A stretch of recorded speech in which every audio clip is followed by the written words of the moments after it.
आइए पढ़ते हैं हरिशंकर परसाई की लिखी कहानी प्रेम की बिरादरी। उनका सब कुछ पवित्र है। जाति में बाजे बजाकर शादी हुई थी। पत्नी ने 7 जन्मों में किसी दूसरे पुरुष को नहीं देखा। उन्होंने अपने लड़के लड़की की शादी सदा मंडप में की। लड़की के लिए दहेज दिया और लड़के के लिए लिया। एक लड़की खुद पसंद की और लड़के की पत्नी बना दिया। सब कुछ उनका पवित्र है। प्रॉपर्टी है, फुर्सत में रहते हैं, दूसरों की कलंक चर्चा में समय काटते हैं। जो समय फिर भी बच जाता है उसमें मूछ के सफ़ेद बाल उखाड़ते हैं और बर्तन बेचने वाली की राह देखते हैं। पवित्रता का मुंह दूसरों की अपवित्रता के गंदे पानी से धुलने पर ही उजला होता है। वे हमेशा दूसरों की अपवित्रता का पानी लोटे में ही लिए रहते हैं।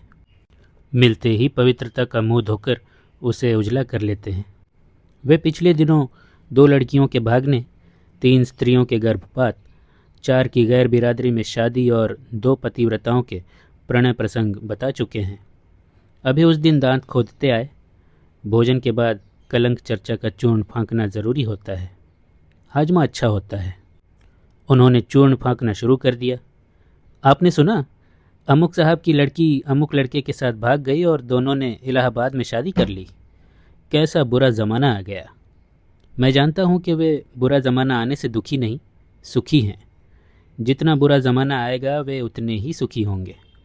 तब वे यह महसूस करके और कहकर गर्व अनुभव करेंगे कि इतने बुरे ज़माने में भी हम अच्छे के अच्छे हैं। कुछ लोग बड़े चतुर होते हैं। वे सामूहिक पतन में से निजी गौरव का मुद्दा निकाल लेते हैं और अपने पतन को समूह का पतन कहकर बरी हो जाते हैं।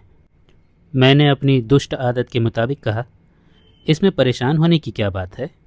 देश में अच्छी शादियां लड़की भगाकर ही हुई हैं। कृष्ण ने रुक्मिणी का हरण किया था और अर्जुन ने कृष्ण की बहन सुभद्रा का। इसमें कृष्ण की रजामंदी थी। भाई अगर कोऑपरेट करे तो लड़की भगाने में आसानी होती है। वे नहीं जानते थे कि मैं पुराण उनके मुंह पर मारूंगा। संभल कर बोले, भगवान कृष्ण की बात अलग है। मैंने कहा, हाँ अलग तो है। भगवान अगर औरत भगाए तो वह बात भजन में आ जाती है।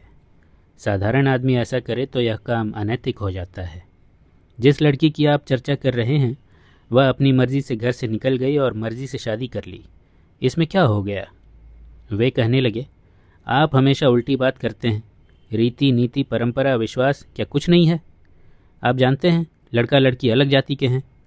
मैंने पूछा, मनुष्य जाति के तो हैं ना। वे बोले, हाँ मनुष्य होने में क्या शक है। मैंने कहा, तो कम से कम मनुष्य जाति में तो शादी हुई। अपने यहाँ तो जाति के बाहर भी महान पुरुषों ने शादी की है, जैसे भीम ने हिडम्बा से की थी। ये घटनाएं बढ़ती जा रही हैं। क्या कारण है कि लड़के लड़की को घर से भाग कर शादी करनी पड़ती है। 24-25 साल के लड़के लड़की को भारत की सरकार बनाने का अधिकार तो मिल चुका है, पर अपने जीवन साथी बनाने का अधिकार नहीं मिला। घटनाएं मैं रोज़ सुनता हूँ। 2 तरह की चिट्ठियाँ पेटेंट हो गई हैं। जिन्हें भाग कर शादी करना है वे, और जिन्हें नहीं करना है वे भी इसका उपयोग कर सकते हैं। चिट्ठी नंबर 1। पूज्य पिताजी, मैंने यहाँ रमेश से वैदिक रीति के अनुसार शादी कर ली है। हम अच्छे हैं, आप चिंता मत करिए।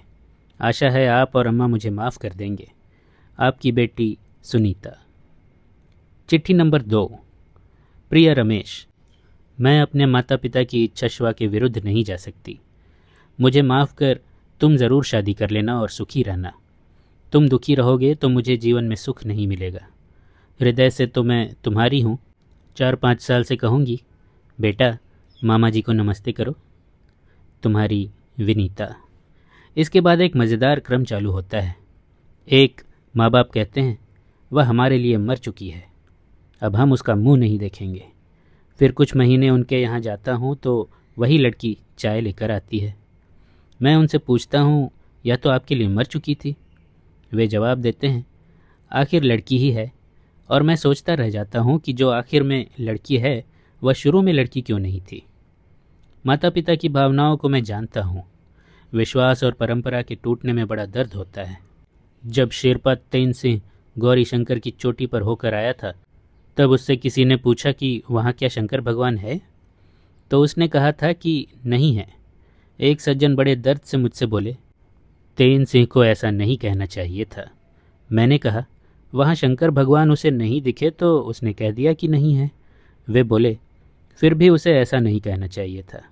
मैंने कहा, जब है ही नहीं तो। वे बोले, फिर भी उसे ऐसा नहीं कहना चाहिए था।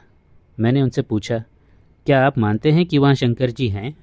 उन्होंने कहा, यह हम भी जानते हैं कि वहाँ शंकर जी नहीं है, पर एक विश्वास हृदय में लिए हैं कि शंकर जी हैं। वे औघड़दानी हैं। कभी कोई संकट हम पर आएगा तो वे आकर हमें उबार लेंगे। झूठे विश्वास का भी बड़ा बल होता है, उसके टूटने का भी सुख नहीं दुख होता है। एक सज्जन की लड़की दूसरी जाति के लड़के से शादी करना चाहती थी।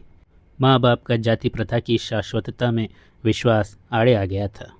लड़का अच्छी नौकरी पर था, परंतु लड़की के माता पिता ने उसकी शादी अपनी ही जाति के एक लड़के से कर दी जो कम तो कमाता ही था, अपनी पत्नी को पीटता भी था। एक दिन मैंने उस सज्जन से कहा कि सुना है लड़की बड़ी तकलीफ़ में है, वह उसे पीटता है। उन्होंने कोई जवाब नहीं दिया। जवाब देते भी तो क्या देते, सिवा इसके कि इतना तो संतोष है कि जाति वाले से ही पिट रही है। आखिर ये हमारे लोग किस परंपरा को, किस आदर्श को मान रहे हैं? मर्यादा पुरुषोत्तम है, सीता महासती है, इनसे श्रेष्ठ स्त्री पुरुष की कल्पना और ऐसे अच्छे विवाह की कल्पना इस समाज में नहीं है।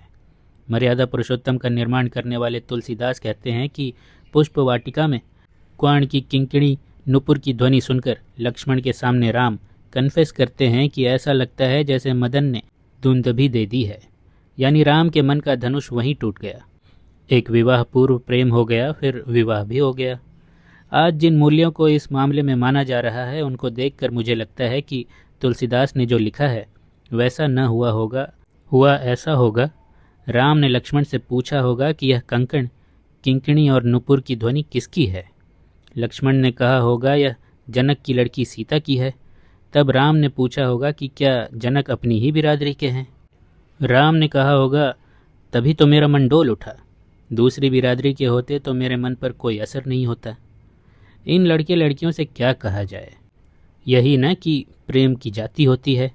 एक हिंदू प्रेम है, एक मुसलमान प्रेम, एक ब्राह्मण प्रेम, एक ठाकुर प्रेम, एक अग्रवाल प्रेम।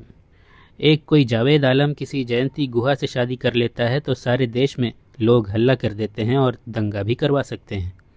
इस सब को देखते हुए आगे चलकर तरुण तरुणी के प्रेम का दृश्य ऐसा होगा। तरुण तरुणी मिलते हैं और यह वार्तालाप होता है। तरुण, क्या आप ब्राह्मण हैं? और ब्राह्मण हैं तो किस प्रकार के ब्राह्मण हैं? तरुणी, क्यों, क्या बात है? तरुणा, कुछ नहीं, ज़रा आपसे प्रेम करने का इरादा है। तरुणी, मैं तो खत्री हूँ। तरुमृग, तो फिर मेरा आपसे प्रेम नहीं हो सकता क्योंकि मैं ब्राह्मण हूँ। लोग कहते हैं कि आखिर स्थायी मूल्य और शाश्वत परंपरा भी तो कोई चीज़ है। सही है, पर मूर्खता के सिवाय कोई भी मान्यता शाश्वत नहीं है। मूर्खता अमर है, वह बार बार मरकर फिर जीवित हो जाती है। इधर मैं लड़के लड़की से पूछता हूँ कि वेद तो यहाँ भी है और यहाँ भी वैदिक रीति है, फिर तुम लोगों ने यहीं क्यों नहीं शादी कर ली, भागकर दूसरी जगह क्यों गए? वे कहते हैं माता पिता बाधा डालते। मैं समझ गया, क्रांति ये तरुण जरूर करेंगे, पर यथास्थिति की नज़र बचाकर। वे सज्जन जो मुझे खबर दे गए थे कह रहे थे कि आखिर हम बुजुर्गों के जीवन भर के अनुभव का भी तो कोई महत्व है। मैंने कहा, अनुभव का महत्व है, पर अनुभव से ज़्यादा इसका महत्व है कि किसी ने अनुभव से क्या सीखा। अगर किसी ने 50-60 साल के अनुभव से सिर्फ यह सीखा हो कि सबसे दबना चाहिए, तो अनुभव इस निष्कर्ष की कीमत में शक हो सकता है। किसी दूसरे ने इतने ही सालों के अनुभव से शायद यह सीखा हो कि किसी से डरना नहीं चाहिए। आप तो 50-60 साल की बात करते हैं, केंचुए ने तो अपने लाखों सालों के अनुभव में कुल यह सीखा कि रीढ़ की हड्डी नहीं होनी चाहिए।